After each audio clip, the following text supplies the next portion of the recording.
Bismillahirrahmanirrahim. Assalamualaikum warahmatullahi wabarakatuh. Innal hamdalillah nasta'inu wa nastaghfiru wa nu'minu bihi wa natawakkalu alaihi. Allahumma salli wa sallim ala sayyidina Muhammadin wa ala ali wa sahbihi ajma'in, amma ba'd.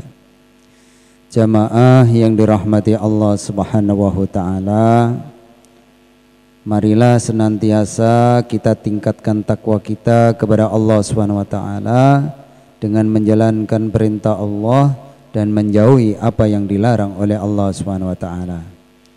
Kita akan mengadakan pengajian Ahad pagi hari ini. Mudah-mudahan kita senantiasa dalam perlindungan Allah, dalam ridhonya Allah, dengan senantiasa mengamalkan agama, memikirkan akhirat kita, sehingga kita akan dijadikan oleh Allah hamba-hamba yang takwa, hamba-hamba yang dipilih oleh Allah Subhanahu wa Ta'ala. Maka pada pengajian Ahad pagi ini kita akan membahas tentang menghadapi sakaratul maut. Jamaah yang dirahmati Allah Subhanahu wa Ta'ala, manusia tidak akan terlepas dari kematian. Jadi manusia itu tidak akan bisa melepaskan dari kematian. Maka Allah katakan kematian itu adalah awal dari kehidupan yang selama-lamanya. Jadi kita meninggalkan dunia ini adalah awal untuk bisa hidup yang selama-lamanya. Maka karena ini adalah kabar dari Allah Subhanahu wa Ta'ala bahwa meninggalkan dunia ini adalah awal kita meniti kehidupan yang baru yang selama-lamanya. Maka di situ Allah katakan orang yang ingin pindah ke negeri akhirat harus mempunyai bekal. Bekalnya apa? Allah katakan amal agama. Jadi apapun yang kita kerjakan di dunia yang sifatnya untuk dunia, maka hanya untuk di dunia. Sedangkan akhirat adalah amal agama dengan sungguh-sungguh. Maka jamaah yang dirahmati Allah, dengan kabar dari Allah Subhanahu wa Ta'ala ini, maka kita harus senantiasa mengamalkan agar kita tidak akan mengalami penderitaan, mengalami kesengsaraan yang selama-lamanya, yaitu dengan jalan mengamalkan agama. Semua yang memiliki nafas, semua yang memiliki jiwa pasti merasakan kematian. Jadi kita hidup di dunia ini tidak akan lama. Tidak ada orang yang hidup lama. Semuanya akan meninggalkan dunia ini, termasuk kita semua yang hadir di dalam majelis ini. Kapan giliran kita? Hanya Allah lah yang maha tahu, dan kita pasrahkan sepenuhnya kepada Allah Subhanahu wa Ta'ala. Rezeki kita serahkan kepada Allah, sakit kita serahkan kepada Allah, mati kita serahkan kepada Allah. Semuanya sudah ditulis oleh Allah. Maka tugas kita hanya mencari bekal bagaimana kematian kita, dosa-dosa kita diampuni oleh Allah. Hanya satu jalan, yaitu jalannya baginda Nabi Muhammad sallallahu alaihi wasallam, mengamalkan agama dengan istiqomah, memakmurkan masjidnya Allah. Kalau kita ini memakmurkan masjid Allah, otomatis menjadi tamunya Allah. Kalau kita menerima tamu, kemudian ada orang yang mengganggu, tentunya kita tidak akan diam saja. Maka kalau kita ini tamunya Allah, ada yang ingin mengganggu kita, tentu Allah akan jaga kita. Maka makmurkan masjid, senantiasa bermujahadah di masjid, beriktikaf di masjid, sehingga hidup kita akan dapat barokah, hidupnya sehat, hidupnya penuh dengan keberkahan, rezekinya bisa menjadi rezeki yang barokah kalau kita senantiasa mengamalkan agama dengan sungguh-sungguh. Istilah sakaratul maut atau sekarat adalah bahasa Arab yang menjadi sekarat menurut Kamus Al-Nabawi halaman 290 adalah sengsara mati. Jadi sakaratul maut itu maknanya sengsara mati. Maksudnya adalah penderitaan yang dialami menjelang pisahnya ruh dari jasadnya. Ini kalau orang tidak amal agama, bertambah penderitaannya ketika sakaratul maut. Sedangkan orang yang amal agama dicabut dengan lembut seperti mencabut rambut dari adonan roti itu saja masih terasa sakit. Bagaimana dengan orang yang tidak mengamalkan agama, merasakan kematian seperti dikuliti 1000 pedang. Itulah kalau kita tidak mengamalkan agama dengan sungguh-sungguh, saat sakaratul maut saja mengalami penderitaan yang begitu dahsyat. Bagaimana nanti di alam kubur? Penderitaan-penderitaan akan terus datang sampai hari kiamat kalau kita tidak mengamalkan agama dengan sungguh-sungguh. Jamaah yang dirahmati Allah Subhanahu wa taala, hari ini sengaja saya sampaikan materi tentang kematian dengan judul menghadapi sakaratul maut. Ini karena pada zaman sekarang ini betapa banyak orang yang mati. Pada zaman ini banyak orang yang meninggal nggak terduga, tahu-tahu meninggal begitu saja. Maka ini adalah sebagai renungan buat kita bahwa kita ini meninggalkan dunia ini tidak harus sakit, tidak harus muda, tidak harus tua. Tetapi kalau Allah sudah pastikan waktunya kita meninggalkan dunia ini, ya akan meninggalkan dunia ini. Maka inti daripada mati yang tidak terduga ini, kita ini diberi pelajaran agar mengamalkan agama dengan sungguh-sungguh. Karena mati itu tidak harus tua, tidak harus muda. Orang anak baru lahir juga sudah meninggalkan dunia, anak umur 5 tahun juga sudah meninggalkan dunia. Jadi mati itu tidak harus menunggu sakit dan tua.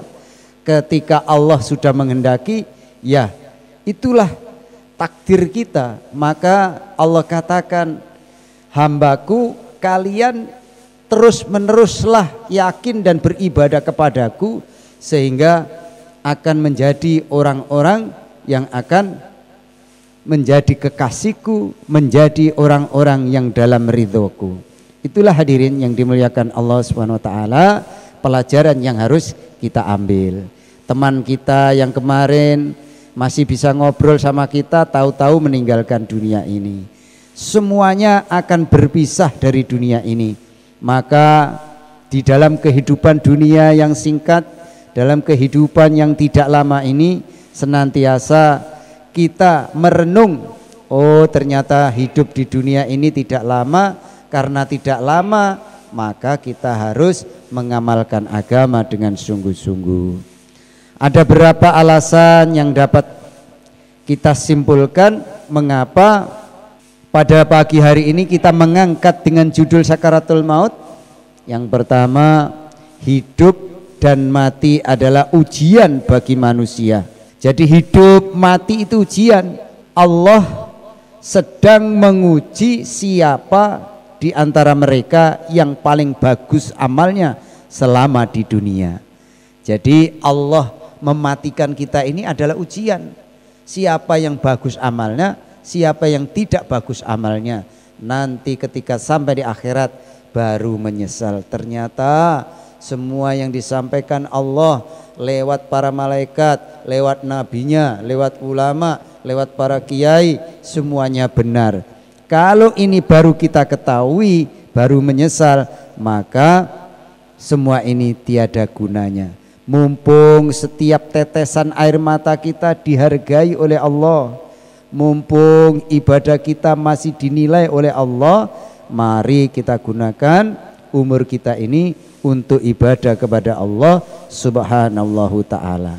Allah menerangkan dalam surat Al-Mulk ayat 2, Allah yang menjadikan mati dan hidup supaya dia menguji kamu siapa di antara kamu yang lebih baik amalnya, dan dia maha perkasa lagi maha pengampun. Jadi Allah sampaikan bahwa yang mematikan, menghidupkan kita ini adalah Allah, supaya menjadikan kita semua ini, di antara kita ini mau beramal lebih baik dan lebih baik.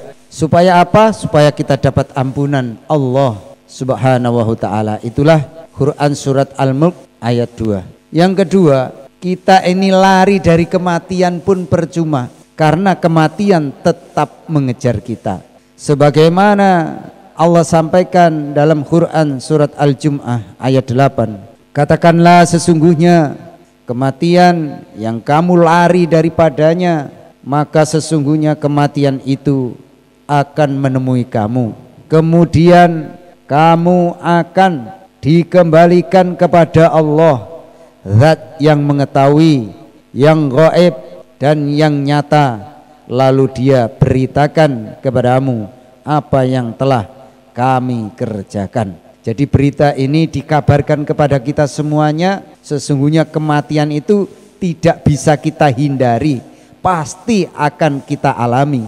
Itulah Allah katakan di dalam Quran surat Al-Jum'ah ayat 8. Jadi kita ini tidak bisa lari dari kematian, karena Allah sudah tetapkan matinya kapan, harinya apa, jamnya berapa, karena apa, Allah sudah sampaikan di dalam Quran surat Al-Jum'ah ayat 8 ini. Maka jamaah yang dirahmati Allah Subhanahu wa ta'ala, hanya satu jalan, yaitu senantiasa mengamalkan agama yang Allah tuntunkan lewat Rasulnya, yaitu Nabiullah Muhammad sallallahu alaihi wasallam. Jamaah yang dirahmati Allah, yang ketiga, mengapa kita bahas sakaratul maut?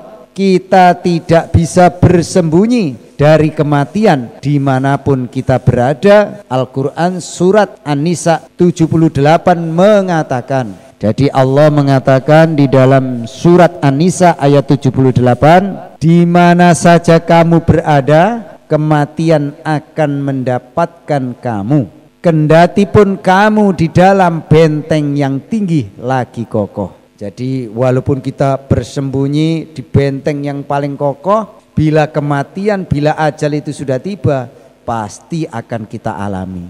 Maka jangan menjadikan momok kematian sebagai ketakutan, karena kematian itu wajib, tidak ada bisa menghindar.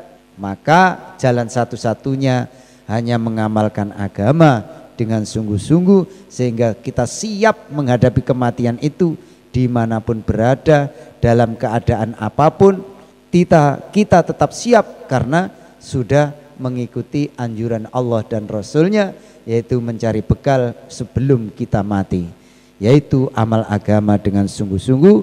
Salah satunya adalah pengajian pada pagi hari ini adalah suatu usaha bagaimana kita mati sudah dalam keadaan tersenyum, seperti mengalami hari raya yang selama-lamanya. Alasan keempat kita bahas sakaratul maut, kalau manusia sudah sampai waktu yang ditentukan oleh Allah, yaitu ajal, kematian tetap terlaksana tanpa harus dimajukan atau diundurkan dari waktu yang sudah ditetapkan. Jadi alasan inilah kita bahas sakaratul maut. Kalau kita nggak sholat tidak apa-apa, asal tidak bisa meninggalkan dunia ini, baru nggak perlu sholat. Jadi kalau kita nggak bisa mati, ya nggak usah sholat, karena hidup selamanya. Lah kalau kita bisa mati, maka ayo bareng-bareng makmurkan masjid untuk senantiasa kita mencari ridhonya Allah. Kalau menunda sholat boleh saja, asal kita ini bisa menunda kematian. Kalau kita menunda kematian bisa, boleh menunda sholat. Karena kita tidak bisa menunda kematian, maka jangan sampai menunda yang namanya sholat. Itulah jamaah yang harus kita renungi. Mengapa kita sholat harus tepat waktu? Mengapa kita sholat harus di masjid? Supaya Allah memberikan keberkahan, yaitu surganya Allah Subhanahu wa ta'ala. Alasan yang kelima kita bahas sakaratul maut pada pagi ini adalah kalau memang seseorang sudah ditakdirkan oleh Allah untuk meninggalkan dunia ini di suatu tempat, maka orang itu justru akan mendekat ke tempat yang ditentukan. Itu Al-Quran surat Al-Imran ayat 154 dituturkan seperti itu oleh Allah Subhanahu wa taala. Jadi kematian itu kalau sudah ditakdirkan kita ini akan mendekat kepada sumber kematian itu. Jadi mati itu tidak bisa dihindari karena mati adalah wajib. Jamaah yang dirahmati Allah, di dalam Quran surat Al-Imran 154 Allah katakan yang maknanya, katakanlah sekiranya kamu berada di rumahmu, niscaya orang-orang yang telah ditakdirkan akan mati terbunuh itu keluar dari rumahnya ke tempat di mana mereka akan dibunuh. Quran surat Al-Imran ayat 154. Jadi kalau kematian itu sudah datang, kita ini enak-enak di rumah. Karena kematian ini sudah ditentukan oleh Allah, kita datang kepada orang yang akan membunuh kita itu. Nah itulah yang Allah katakan di dalam surat Al-Imran 154. Jadi mati itu kita yang akan datang. Itulah Allah katakan. Jadi kita tidak bisa menghindar, tapi akan mengalami, semuanya akan mengalami kematian. Yang keenam, alasan kita membahas tentang kematian, mengingat kematian adalah merupakan perintah Rasulullah Sallallahu Alaihi Wasallam. Siapa mengingat kematian sebanyak 20 kali tiap hari, maka dosanya berguguran, umurnya akan dipanjangkan. Jadi kalau orang ingat mati itu bukan berarti kita ingin mati, bukan. Ini adalah perintah Nabi supaya kita ini makin istiqomah menjalankan agama, mengamalkan agama yang Allah perintahkan kepada seluruh hambanya lewat Rasulullah Sallallahu Alaihi Wasallam. Sebagaimana yang tertulis di dalam hadis At-Tirmidzi, perbanyaklah ingat sesuatu yang melenyapkan segala macam kelezatan, yaitu kematian. Jadi Nabi Muhammad Sallallahu Alaihi Wasallam bersabda, kita diperintah untuk mengingat-ingat sesuatu yang akan melenyapkan, yaitu yang namanya kematian. Yang ketujuh, mengapa kita harus membahas tentang sakaratul maut? Mengingat kematian dapat melebur dosa dan berzuhud, hadis riwayat At-Tirmidzi. Jadi mengingat mati itu menggugurkan dosa kata Nabi, dan menjadikan kita zuhud kepada dunia ini, bahwa dunia ini semua akan kita tinggalkan, sehingga kita akan senantiasa memikirkan kehidupan setelah kematian. Maka perlunya kita membahas tentang sakaratul maut. Jamaah yang dirahmati Allah Subhanahu wa taala, di sini Allah katakan perbanyaklah mengingat kematian, sebab yang demikian itu akan menghapuskan dosa dan menyebabkan timbulnya kezuhudan di dunia. Jadi kalau kita ini ingin menjadi orang-orang yang zuhud kepada dunia ini, tidak mencintai dunia berlebihan, maka harus mengingat kematian. Sehingga kita akan menjadi zuhud di dunia ini, tidak terlalu mencintai dunia, tetapi bagaimana setelah hidup di dunia ini, di akhirat bahagia yang selama-lamanya. Jamaah yang dirahmati Allah, alasan yang ke-9 kita bahas masalah kematian, karena kematian adalah merupakan penasihat bagi diri kita sendiri. Kafa bil maut wa idho, cukuplah kematian itu sebagai penasihat, hadis riwayat Tabrani. Jadi kematian itu sebagai penasihat kita. Bukan setiap ada orang mati kita takut, karena kita semuanya akan meninggalkan dunia ini. Justru kalau ada orang meninggalkan dunia ini, kita harus merenung, oh ternyata dunia ini tidak lama, semuanya akan meninggalkan dunia ini. maka saya akan lebih rajin untuk memakmurkan masjid. Inilah nasihat yang harus kita renungi. Bukan kalau setiap ada orang mati kita malah menjauh dari masjid. Inilah orang yang tidak bisa mengambil pelajaran. Karena Allah katakan kematian adalah ujian, kematian adalah pelajaran, renungan buat manusia. Supaya merenung bahwa manusia itu tidak bisa hidup lama di dunia ini. Jamaah yang dirahmati Allah, yang ke-9, kenapa kita harus bahas tentang kematian, tentang sakaratul maut?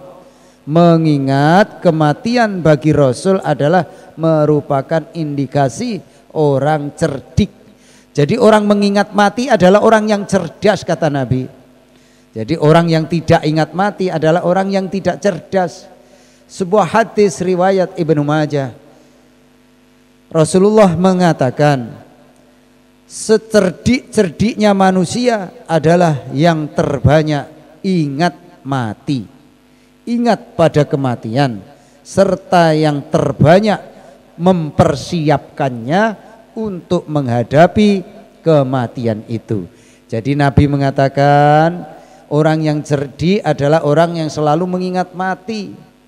Karena dengan mengingat mati dia akan mempersiapkan bekal yang banyak menghadapi kematian itu. Setelah mati di alam kuburnya akan menjadi bahagia yang selama-lamanya. Inilah yang Nabi katakan, mereka itu orang-orang yang benar-benar cerdik, kata Nabi. Mereka pergi ke alam bakoh dengan membawa kemuliaan dunia serta kemuliaan akhirat. Jadi kalau kita ini senantiasa mengamalkan agama, maka kita dihitung oleh Allah adalah orang-orang yang cerdas, orang-orang yang dapat ridhonya Allah Subhanahu wa taala. Jamaah yang dimuliakan Allah Subhanahu wa taala, dari uraian yang sebanyak 9 uraian tentang kematian tadi, kami sampaikan cukuplah kiranya bagi kita untuk tidak melalaikan kematian. Dalam arti mumpung kita masih diberi umur, kumpulkan bekal berupa amal soleh sebanyak-banyaknya untuk alam abadi di akhirat. Jadi Allah katakan mumpung diberi kehidupan, diberi sehat, kumpulkan amal sebanyak-banyaknya sebelum pindah ke akhirat, supaya kita mengalami kehidupan yang bahagia yang selama-lamanya. Itulah jamaah yang dirahmati Allah yang harus kita renungi, karena kita ini semuanya tidak akan bisa hidup lama di dunia ini. Supaya kita hidup lama yang bahagia selama-lamanya, maka kita harus mengamalkan agama, memakmurkan masjid kita ini dengan istiqomah. Jamaah yang dirahmati Allah, Allah dan Rasulnya telah memberikan berbagai petunjuk kepada kita dalam menghadapi kematian.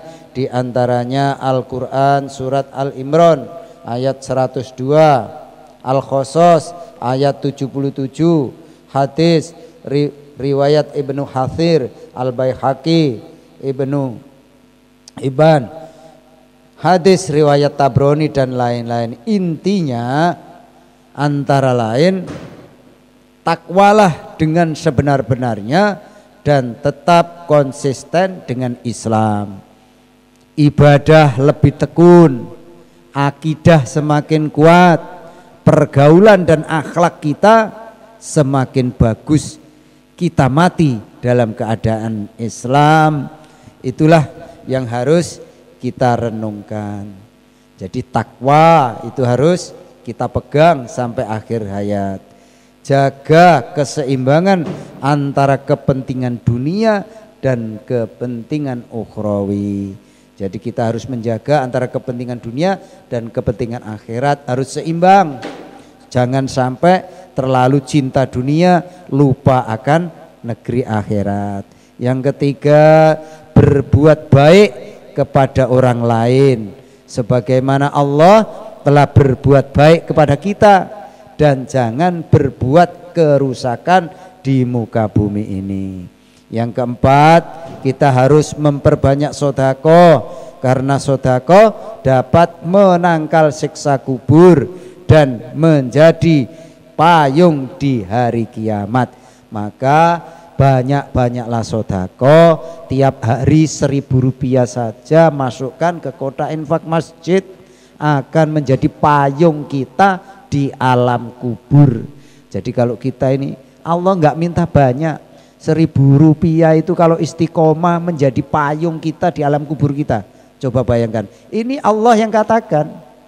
Maka karena ini gaib, maka kita ini bisa tahu setelah nyampe di alam kubur masing-masing, barulah bisa merasakan. Kalau di dunia ini baru cerita, akhirat juga baru cerita. Nanti kalau kita sudah sampai di akhirat, dunia juga tinggal cerita.